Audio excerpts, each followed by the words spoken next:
روزے کے بعد اللہ تبارک و تعالی دعا کا مضمون بیان فرما رہے ہیں، تو فرمایا کہ اس کا آپس میں جوڑ یہ ہے چونکہ روزہ دار کی دعائیں زیادہ قبول ہوتی ہیں، تو فرمایا کہ روزہ دار کو دعاؤں کا اہتمام کرنا چاہیے۔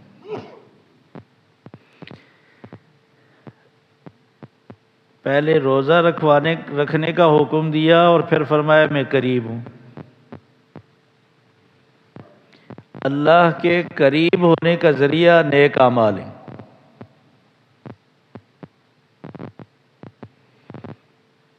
یہ جو ہم کہتے ہیں نا کہ اللہ تک کیسے پہنچ سکتے ہیں، تو اللہ تبارک و تعالیٰ تک احکامات کے ذریعے سے، نیکیوں کے ذریعے سے اللہ کے قریب ہو جاتے ہیں۔ اور اسی آیت میں اللہ تبارک و تعالیٰ نے ایک بات کہ میں بہت فَلْيَسْتَجِيبُوا لِي، لوگوں کو چاہیے کہ میرے احکامات مانیں۔ ماننے والوں سے تو اللہ بہت قریب ہے، ان کی دعاؤں کی قبولیت میں اور اضافہ ہو جائے۔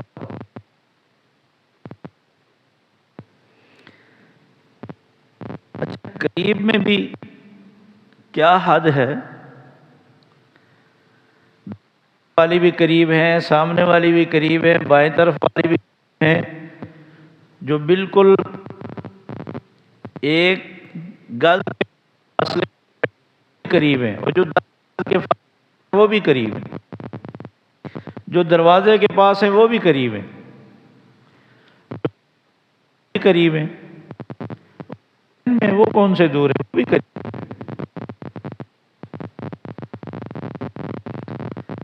تو یا اللہ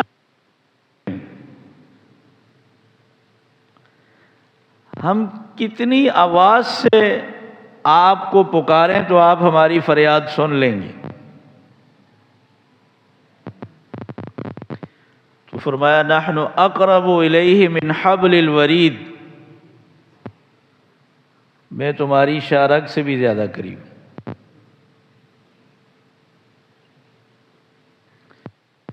وَأَسِرُّوا قَوْلَكُمْ أَوِ اجْهَرُوا بِهِ إِنَّهُ عَلِيمٌ بِذَاتِ الصُّدُورِ، تم آہستہ بولو یا زور سے بولو، رب تو دلوں کے راز جاننے والا ہے۔ ابھی تو زبان پر بات لائی ہی نہیں، دل میں پیدا ہوئی ہے۔ فرمایا کہ میرے لیے تو اس کی زبان پہ لانے کی ضرورت بھی نہیں، میں دل کے راز بھی جانتا ہوں۔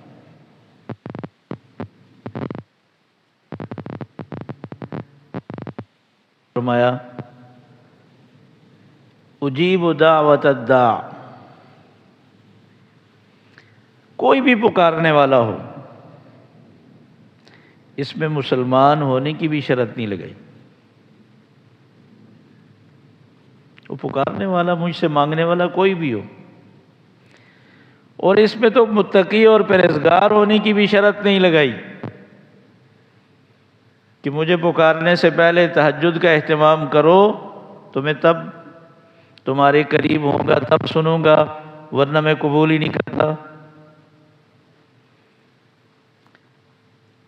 کوئی بھی مجھ سے پکارے،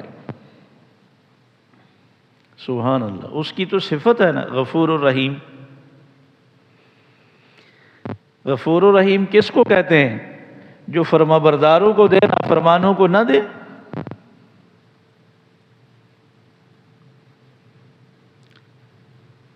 غفور تو وہ ہے جو اپنے دشمنوں پر بھی اپنی نعمتوں کی بارش برسائے۔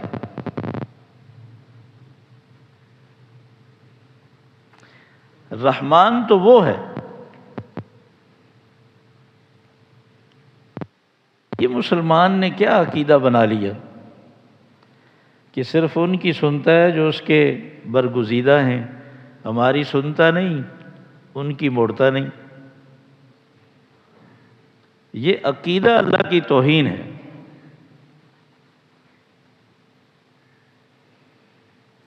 پھر یہ گناہگاروں کو روزی کون دے رہا ہے؟ یہ کافروں کو کون کھلانے والا ہے؟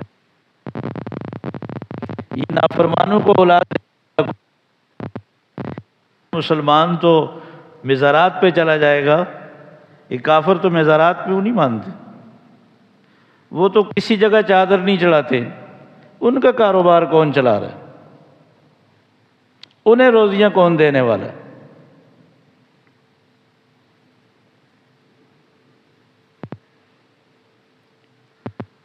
رحمان کہتے ہی اس کو جو اپنوں کو بھی دے غیروں کو بھی دے، جو نیک لوگوں کو بھی دے نافرمانوں کو بھی دے۔ ہم اللہ کی رحمت کو محدود کر دیتے، یہ کہہ کر کہ ہماری نہیں سنتا، وہ نیک لوگوں کی سنتا ہے، وہ صرف نیک لوگوں کے قریب ہے، اس نے تو کوئی شرط نہیں لگائی نیکی کی، اس نے تو مسلمان ہونے کی شرط بھی نہیں رکھی، کوئی بھی مانگی۔ میں نے ایک واقعہ شاید سنایا تھا، مفتی تقی صاحب نے ایک واقعہ لکھا، انہوں نے کہا کہ باہر سے یورپ سے ایک بندے نے خط لکھا مجھے کہ میں نے یہاں اس وقت جب آیا تو میں نے یہاں ایک عیسائی عورت سے شادی کر لی، میرا خیال ہے کہ میں اسے مسلمان بنا دوں گا، لیکن اس کا خیال یہ تھا کہ وہ مجھے عیسائی بنا لے گی۔ ہمارا روزانہ مناظرہ، وہ عیسائی بنا رہی ہے، میں اسے مسلمان بنا رہا ہوں، آج تک نہ میں کامیاب ہو سکا نہ وہ کامیاب ہو سکی، مگر میں مایوس ہو گیا کہ میری اولاد بھی خطرے میں، اب میں بھی خطرے میں، میرے لیے کیا حکم؟ اکثر ہوتا یہی ہے۔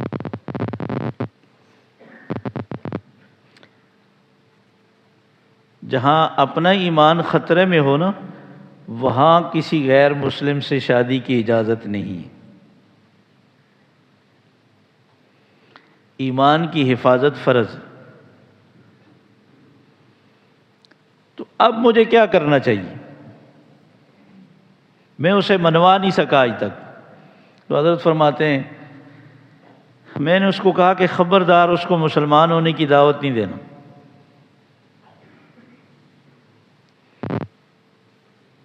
اس کو ایک بات یہ کہو کہ اللہ کو تم بھی مانتی ہو، میں بھی مانتا ہوں، میں بھی اللہ سے دعا کرتا ہوں اور آپ بھی اللہ سے دعا کرو، جو ہم میں سے سچے مذہب پر ہے یا اللہ دونوں کو اس پر اکٹھا کر دے، یا اللہ تیرے نزدیک اگر اسلام صحیح اور سچا مذہب ہے تو ہم دونوں کو مسلمان بنا دیں، اور اگر عیسائیت سچا اور صحیح مذہب ہے تو یا اللہ دونوں کو عیسائیت پہ جمع کر دیں۔ یہ تو ہر ایک کا حق ہے نا، دعا مانگی۔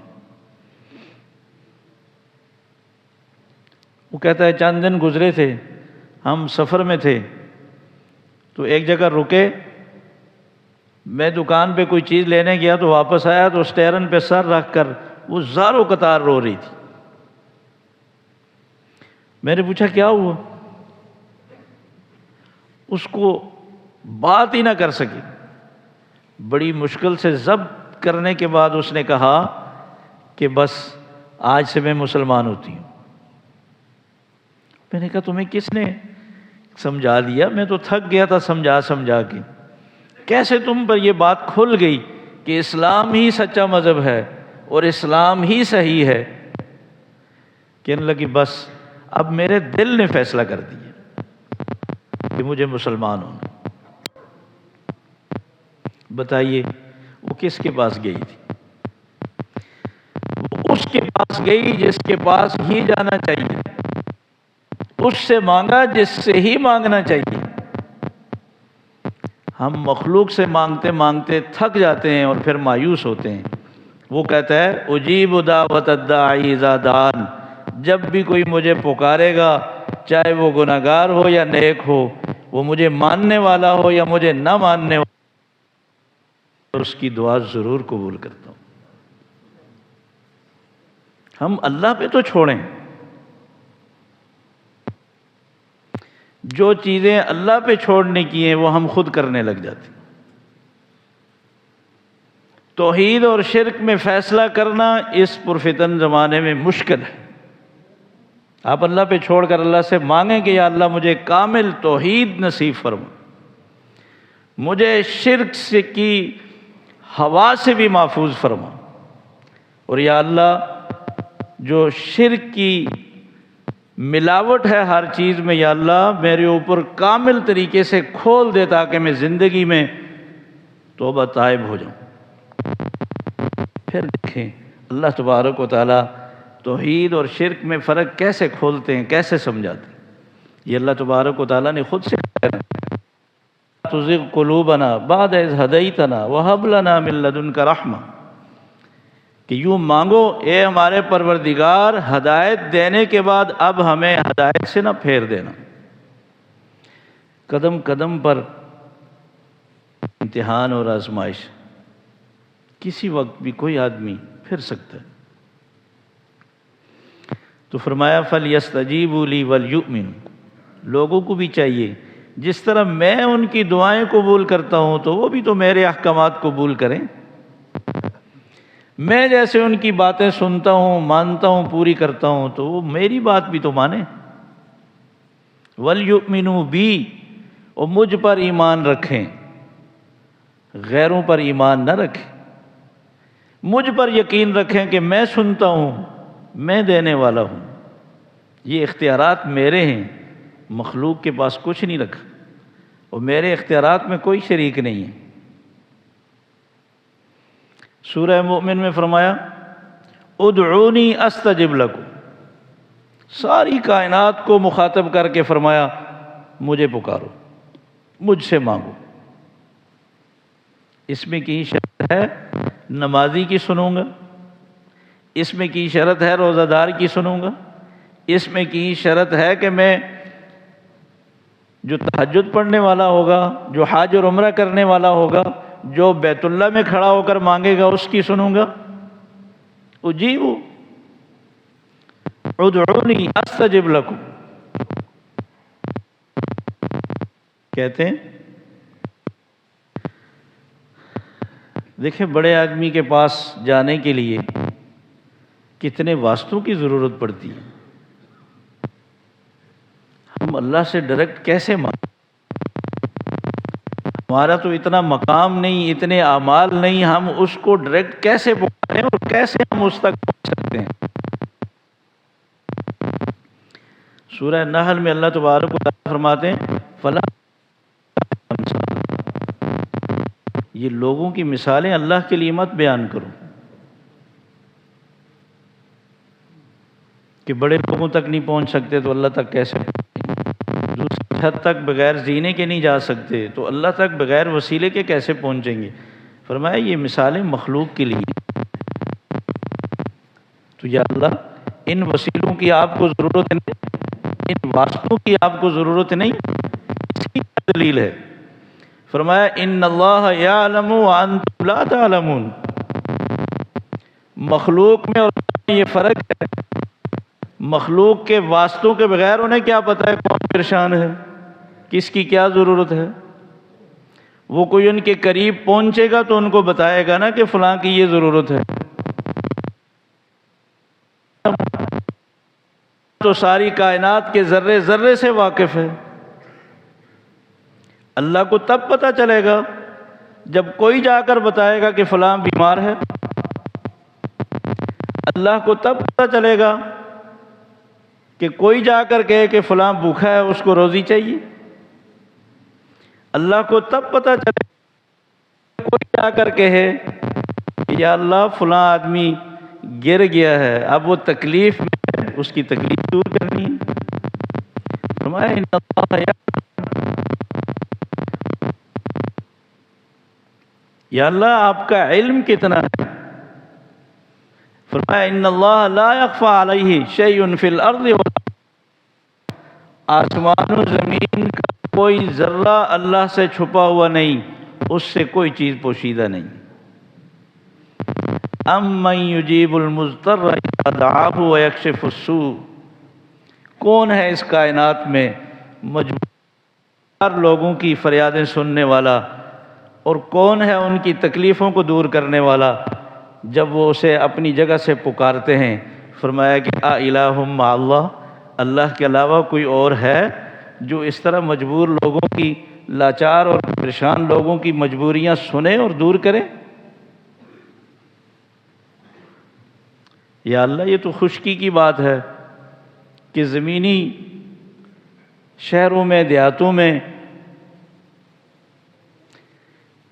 کوئی ایسی مثال یا اللہ آپ کی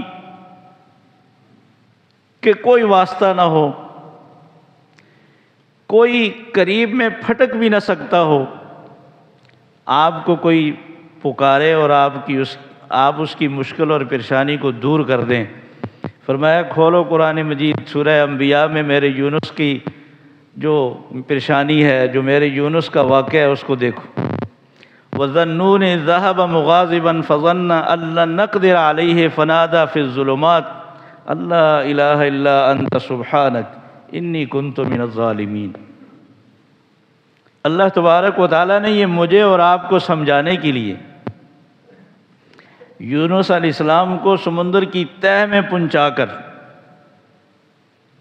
یہ بات سمجھائی کہ دیکھو،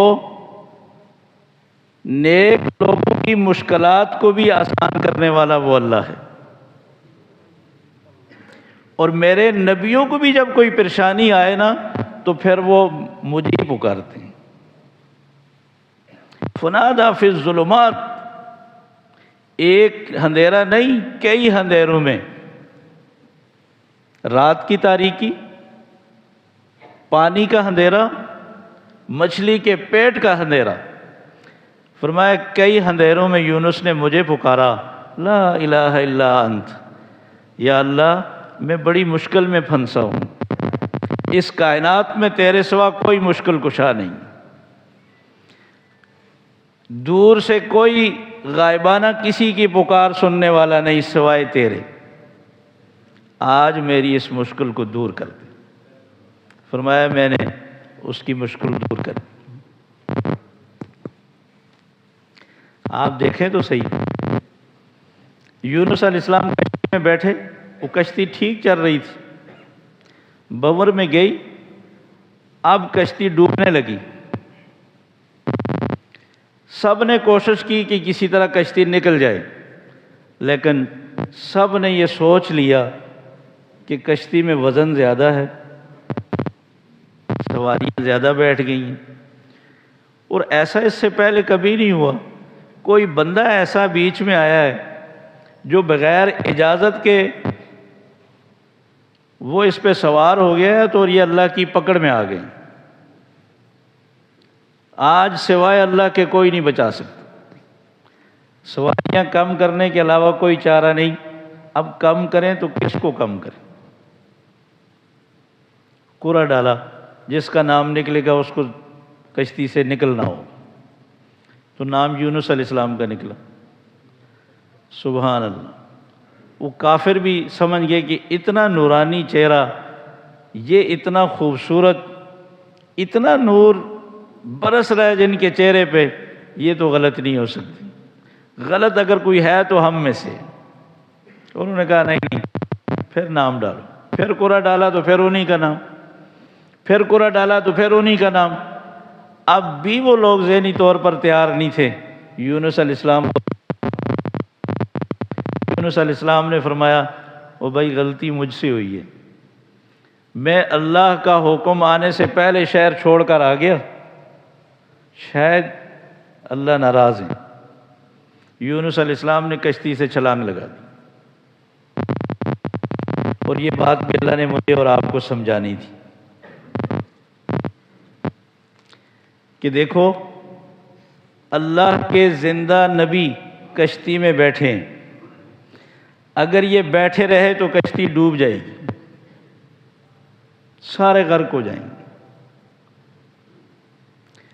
اگر یہ کشتی سے باہر نکلیں تو کشتی بھی اور کشتی والے بھی بچ جائیں، اللہ کے نبی نے یہ فیصلہ کیا کہ مجھے دوسروں کی جان بچانی چاہیے، مجھے کشتی کو ڈبونا نہیں چاہیے، مجھے خود ڈوب جانا سب مقابلے میں اچھا ہے کہ اوروں کو نقصان نہ ہو۔ یونس علیہ السلام نے کشتی چھوڑ دی اور خود ڈوب گئی۔ اللہ نے یہ بات سمجھا دی، کشتیوں کو ڈبونا یا خشکی پہ صحیح سلامت پہنچانا یہ مخلوق کا کام نہیں، یہ اللہ کا کام کے بس میں نہیں۔ ابو جہل کا نام تو ہر ایک نے سنا ہے۔ جب مکہ فتح ہوا نا تو ان کے بیٹے بھی ایک کمانڈر تھے، جیسے خالد ابن ولید رضی اللہ تعالیٰ عنہ اپنے ایک لشکر کی کمان کرتے تھے نا، تو یہ ان کے بیٹے اکرمہ بن ابی جہل یہ بھی زبردست اپنے لشکر کی کمان کرنے والے تھے۔ اب ان کو پتہ چلا کہ اب مسلمان تو یہ بھاگی کہ میری خیر نہیں، جب بھاگے اور کشتی میں جا کر سوار ہوئے تو سمندر کے سفر میں ان کی کشتی ایک جگہ پھنس گئی۔ وہ جتنے کشتی میں بیٹھے تھے سب نے یہ کہنا شروع کر دیا کہ یا اللہ آج اس مصیبت سے سوائے تیرے کوئی نہیں بچا سکتا۔ جھگڑا ہی یہی تھا۔ رسول اکرم صلی اللہ علیہ وسلم یہ سمجھاتے تھے کہ دیکھو یہ دعائیں مانگنا، مشکلوں میں پکارنا یہ صرف اللہ کا حق ہے، اللہ کو پکارو، اور دور سے قریب سے اللہ ہی سنتے ہیں، یہ اللہ کے اختیارات ہیں، اللہ ہی کے پاس۔ مکہ والوں کا ذہن یہ تھا کہ ہم گنہگار ہیں، ہم اللہ تک کیسے پہنچ سکتے ہیں بغیر وسیلوں کے۔ یہ بزرگ ہستیاں جن کے بت بنا رکھے ہیں، جب تک ہم ان کو نہ راضی کریں وہ راضی نہیں ہوگی۔ ہم جب تک ان کو اپنا سفارشی نہ بنائیں تو اس وقت تک ہماری بات مانی نہیں جاتی۔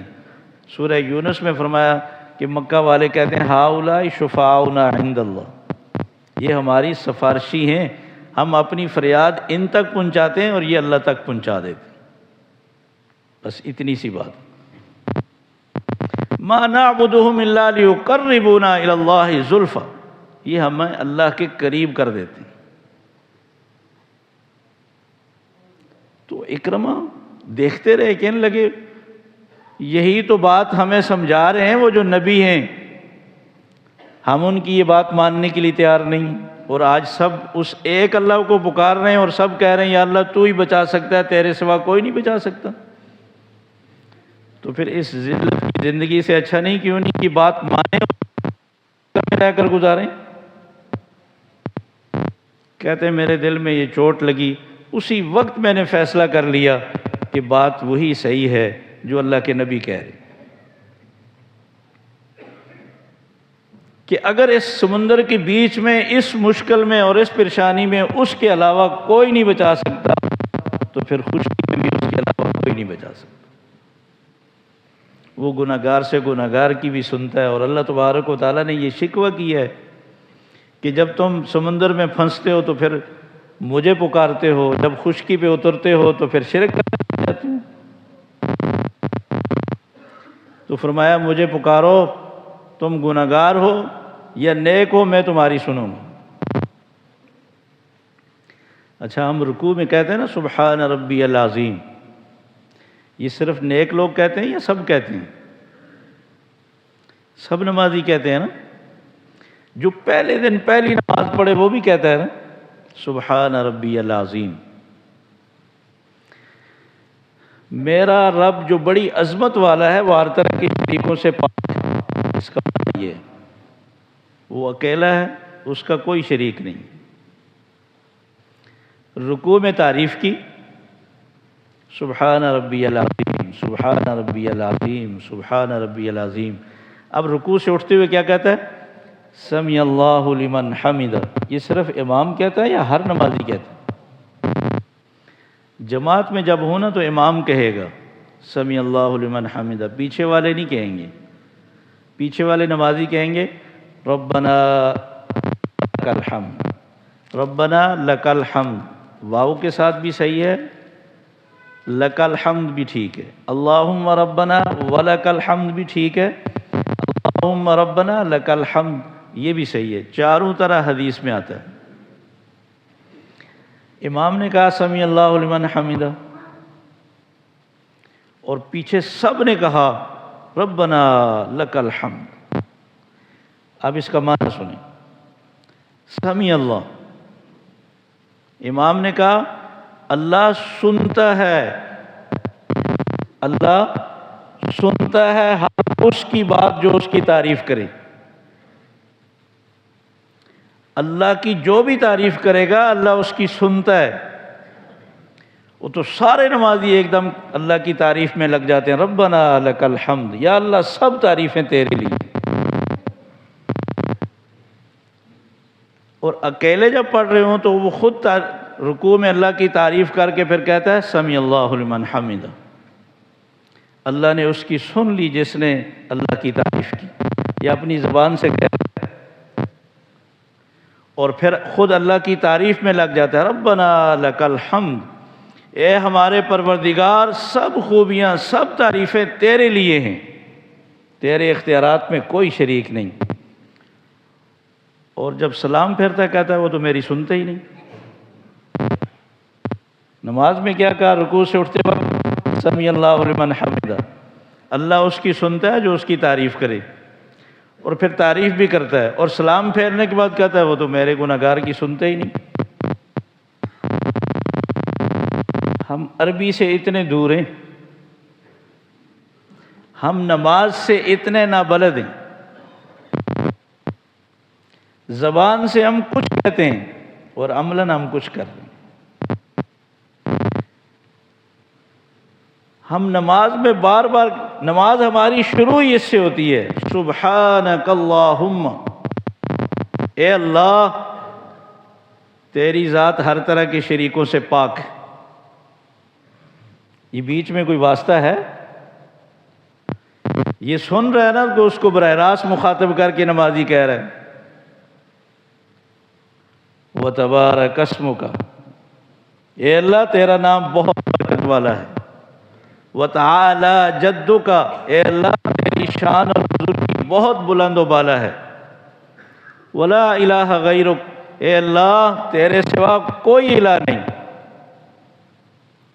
تیرے سوا کوئی دعائیں سننے والا نہیں، تیرے سوا کوئی کسی کی حاجت پوری نہیں کر سکتا، تیرے سوا کوئی کسی کی مشکل دور نہیں کر سکتا، وَلَا إِلَٰهَ غَيْرُكَ، اے اللہ تیرے سوا کوئی اولاد نہیں دے سکتا، تیرے سوا کوئی شفا نہیں دے سکتا۔ نماز میں کس طرح اللہ تبارک و تعالیٰ کی تعریفیں کر رہا ہے اور اللہ کو مخاطب کر کے کہہ رہا ہے، یہ کا کی معنی ہے اے اللہ تیرے سوا، اے اللہ تیرے سوا کوئی نہیں۔ اسلام کے بعد کہتا ہے وہ تو ہم جیسے گناہگاروں کی سنتے ہی نہیں۔ ہمیں اگر نماز کا بھی ترجمہ آ جائے نا تو ہمارے پیارے آقا رسول اکرم صلی اللہ علیہ وسلم نے نماز میں ایسی دعائیں رکھی ہیں، ایسی ترتیب دی ہے کہ شرک کا خاتمہ ہو جاتا۔ صحابہ رضی اللہ تعالیٰ عنہم اجمعین کو چونکہ نماز کا ترجمہ آتا تھا نا تو بس اتنا بار بار اللہ کی وحدانیت، اتنا بار بار اللہ کی تعریفیں کروائی گئی ہیں نماز میں کہ پھر انسان کی زندگی سے ہر طرح کے شکوک و شبہات ختم ہو جاتے ہیں۔ اللہ تبارک و تعالیٰ کا یہ وعدہ ہے کہ اجیب دعوت الداعی اذا دعان، جب بھی مجھے کوئی پکارنے والا پکارتا ہے تو میں اس کی دعا کو سنتا ہوں، اس کی دعا کو قبول کرتا ہوں۔ اچھا، ہمارا خیال یہ ہے کہ اگر دعا زیادہ جلدی قبول کروانی ہے تو کسی اللہ والے کے مزار پر جا کر وہاں ان سے سفارش کروائیں تو جلدی سن لیں گے۔ سورہ یونس میں اللہ تبارک و تعالیٰ فرماتے ہیں کہ یہ کل قیامت کے دن جتنے بھی اللہ والے ہیں، یہ صرف اسی امت میں نہیں، رسول اکرم صلی اللہ علیہ وسلم سے پہلے یہود و نصارہ میں یہ چیزیں شروع ہو گئی تھی۔ ہم تو بزرگوں کی قبروں پہ جاتے ہیں، وہ نبیوں کی قبروں پہ جاتے تھے۔ صحیح بخاری میں آتا ہے رسول اکرم صلی اللہ علیہ وسلم نے فرمایا لعن اللہ الیہود والنصارى اتخذوا قبور انبیائہم مساجد، اللہ تعالیٰ یہود و نصارہ پہ لعنت کرے، انہوں نے نبیوں کی قبروں پہ سجدے شروع کر دیے، نبیوں کی قبروں پہ جا کر مانگنا شروع کر دیا۔ صحیح بخاری کی ایک حدیث ہے، اذا مات فیہم رجل الصالح بنوا علی قبرہ مسجدا وصوروا تلک الصور، جب کوئی نیک آدمی ان میں فوت ہو جاتا تو وہ اس کی قبر پہ مسجد بنا دیتے ہیں اور مسجد میں اس کی شبیہ اور تصویر بنا کے لٹکا دیتے، تو لوگ پھر اسی سے مانگتے تھے۔ فرمایا آپ نے اولئک شرار الخلق عند اللہ، ایسے لوگ اللہ کے ہاں بدترین ہیں جو اللہ کو چھوڑ کر اللہ کی مخلوق سے مانگنا شروع کر دیتے ہیں۔ تو فرمایا قیامت کے دن یہ جو اللہ والے ہوں گے، یہ اللہ تبارک و تعالیٰ کی بارگاہ میں اب جو ان سے جا کر سفارشیں کروانے والے تھے اور ان کے نام لے لے کر کہتے تھے، تو اب اللہ تبارک و تعالیٰ کے ہاں اللہ دونوں کو فرمائیں گے آپ بھی سامنے آؤ اور یہ بھی سامنے آؤ۔ آپ نے کہا تھا ان کو کہ اللہ کو چھوڑ کر ہمیں پکارنا، وہ کہیں گے فَكَفَى بِاللَّهِ شَهِيدًا بَيْنَنَا وَبَيْنَكُمْ إِن كُنَّا عَنْ عِبَادَتِكُمْ لَغَافِلِينَ، اللہ گواہ ہے، اللہ گواہ ہے، ہم ان کی دعاؤں سے غافل تھے، ہمیں کچھ پتہ نہیں یہ کب آئے، ہمیں کب پکارا، ہمیں کب اپنا سفارشی بنایا۔ اور سورہ احقاف کی آیت نمبر 5 میں اللہ تبارک و تعالیٰ فرماتے ہیں وَمَنْ أَضَلُّ مِمَّنْ يَدْعُو مِن دُونِ اللَّهِ، اس سے بڑا گمراہ کون ہوگا جو ایسے لوگوں کو پکارے مشکلوں میں، حاجات میں، پریشانیوں میں، مصائب میں، جو قیامت تک ان کی بات سن ہی نہیں سکتی۔ وَهُمْ عَنْ دُعَائِهِمْ غَافِلُونَ، اور فرمایا وہ تو ان کی دعاؤں سے غافل ہیں، بے خبر ہیں۔ وَكَانُوا بِعِبَادَتِهِمْ كَافِرِينَ، اور فرمایا کہ قیامت کے دن تو ان کی ان پکاروں سے انکار کریں گے کہ ہمیں تو کوئی کسی نے نہیں پکارا۔ انسان کتنا بھولا بالا ہے جو رات کی تاریکی میں بھی کہتا ہے کہ تمہیں اٹھ کر وضو کرنے کی مسجد میں جانے کی ضرورت نہیں، تو لیٹے لیٹے مجھے پکار، میں تیری سننے کے لیے تیار ہوں، تو جس حالت میں ہے مجھے پکار، میں تیری قبول کروں گا۔ اس خزانوں کے مالک کو پکارنے کے لیے تیار نہیں۔ مثال دی ہے کہ دیکھو میرے یونس کو کئی اندھیروں میں اس نے مجھے پکارا اور میں نے اس کی مشکل کیسے آسان کی ہے، تم بھی مشکلوں میں مجھے پکارو، میں تمہاری مشکلیں آسان کروں گا۔ حدیث میں آتا ہے کہ صحابہ نے رسول اکرم صلی اللہ علیہ وسلم سے پوچھا کہ یا رسول اللہ، یہ جو اللہ تبارک و تعالیٰ نے یونس علیہ السلام کی اتنی بڑی مشکل آسان کی اور یہ لا الہ الا انت سبحانک پڑھا، کیا یہ اس سے صرف یونس علیہ السلام کو فائدہ ہوا؟ اگر ہم میں سے کوئی پڑھے اس کو بھی فائدہ ہوگا؟ کتنا خوبصورت سوال تھا۔ رسول اکرم صلی اللہ علیہ وسلم نے فرمایا سبحان اللہ، تم نے اللہ کی بات غور سے نہیں پڑھی؟ اللہ فرماتے ہیں ہم نے یونس کی مشکل کو آسان کیا، وَكَذَلِكَ نُنْجِي الْمُؤْمِنِينَ، اور یہ وظیفہ اس طرح جو بھی ہمیں پکارے گا ہم ایمان والوں کو بھی اسی طرح مشکل سے نجات دیں گے جیسے یونس کو نجات دی۔ مگر اس میں ایک بات یاد رکھیں، ہم نے اس کو 1.25 لاکھ کے ساتھ جوڑ دیا ہے نا، اب کوئی مائی کا لال پڑھ ہی نہیں سکتا۔ 1.25 لاکھ دفعہ جو پڑھے گا پھر اس کو اسپتال لے جانا پڑے گا، ہمت ہی نہیں، نماز کا وقت نہیں کسی کے پاس تو 1.25 لاکھ کا کس کے پاس؟ ہم بھاگتے ہیں کہ جی مدرسے سے بچے لے آئیں، مدرسے کے بچے پتہ کس طرح پڑھتے ہیں؟ میرا ایک دوست مجھے کہنے لگا خدا کے لیے 1.25 لاکھ میں نہیں پڑھ سکتا، بچے لا کے دے دو۔ میں نے کہا کوئی نہیں پڑھے گا، اس سے اچھا نہ پڑھے۔ کہنے لگا نہیں آپ ایک دفعہ لا کے دے دیں۔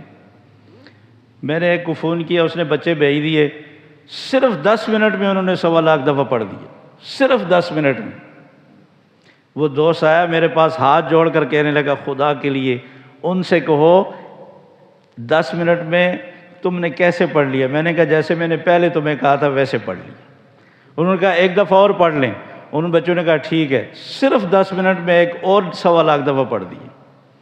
مجھے کہنے لگا اس دفعہ میری توبہ ہے، آئندہ زندگی میں کبھی کسی سے نہیں پڑھواؤں گا، خود پڑھوں گا۔ میں نے کہا 1.25 لاکھ دفعہ نہ اللہ نے کہا، نہ اللہ کے نبی نے کہا، نہ کسی صحابی نے کہا، کس نے کہا تمہیں؟ یونس علیہ السلام کے بارے میں کوئی کسی آیت اور حدیث میں نہیں آتا کہ کتنی دفعہ پڑھا تھا یونس علیہ السلام نے۔ آپ اللہ کو ان خوبصورت الفاظ میں پکاریں اور پڑھتے رہیں جب تک آپ کا کام نہیں ہوا، جتنا آسانی سے ہو سکے پڑھتے رہیں۔ دین آسان ہے، ہم نے خود اس کو مشکل بنا دیا۔ اللہ ہمیں عمل کی توفیق عطا